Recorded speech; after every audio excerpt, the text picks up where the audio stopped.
อ่ะสบายดีตอนเช้าพี่น้องวันนี้มาอาบน้ำหินบุญอีกแล้วอยากตุ้มพี่น้องตอนเช้าอยู่แคมป์สายน้ำหินบุญ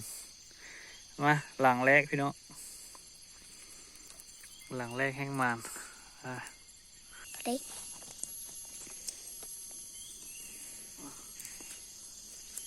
มาพี่น้องบนลึกหลังนี้บนลึกปานไหน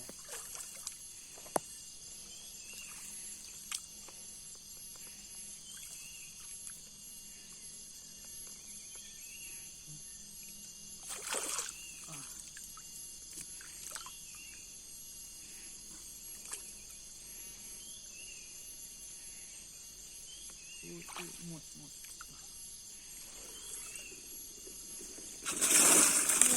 เต็มเลยเนาะเต็มเลยคือโอ้เต็มเลยอ่ะอย่าไปเบิ่งตอดเท่ด้วยอ่ะกดยุบไปก็มาพี่น้องหลังแรกให้มันอ่ะเสือกกะเหี่ยป่ะเนี่ยเปิดเอาอะไรพี่น้องหลายป่ะเดี๋ยวเบิ่งตอนเทด้วยอ่ะพี่น้อง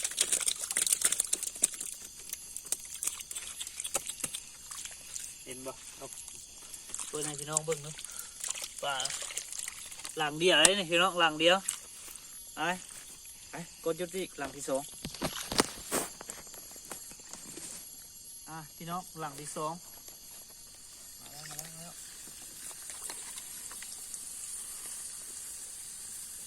กดยุติแล้วครับอ๋อหลังที่สองพี่น้องลึกนี่ลึกหลังตัวนี้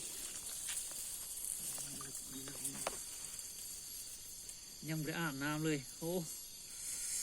ดีอาบน้ำตอนเช้าพี่น้องหนาวให้ยามน้ำมากซ้ำยามน้ำเอาต้องใส่ตื้นไว้ยานน้ำมาดิ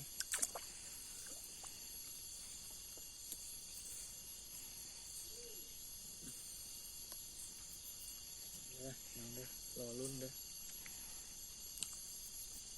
แกเสือกขึ้นมาครับ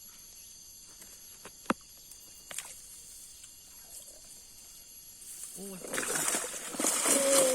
เต็มเลยหลังนี่เลยเนี่ยคาราเบลแล้วหมามแห้งถอยคนจุด